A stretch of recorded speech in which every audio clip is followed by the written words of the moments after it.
আজকে পার্শ্ববর্তী একটি দেশে গিয়ে শেখ হাসিনা বিভিন্ন সময় এটা সেটা বলছে।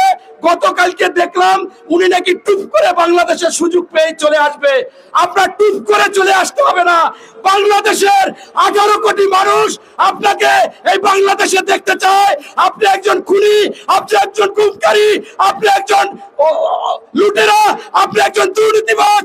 আপনি বাংলাদেশকে ধ্বংস করে দিয়েছেন হামলা মামলা করে। তাই বাংলাদেশে চলে আসুন।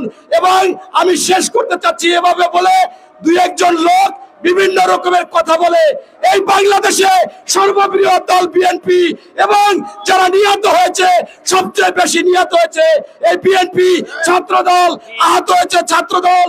তাই দীর্ঘ 16 বছর এই বিএনপি আন্দোলন করতেছে। বিএনপির আন্দোলনের ভূমিকা সবচেয়ে বেশি। যারা এটা সেটা বলেন, আসলে আপনারা একটু হাতিয়ে দেখবেন আপনি কবে নেমেছেন, আপনি কতটুকু ক্ষতিগ্রস্ত হয়েছেন, আপনার এই আন্দোলনের অবদান কি।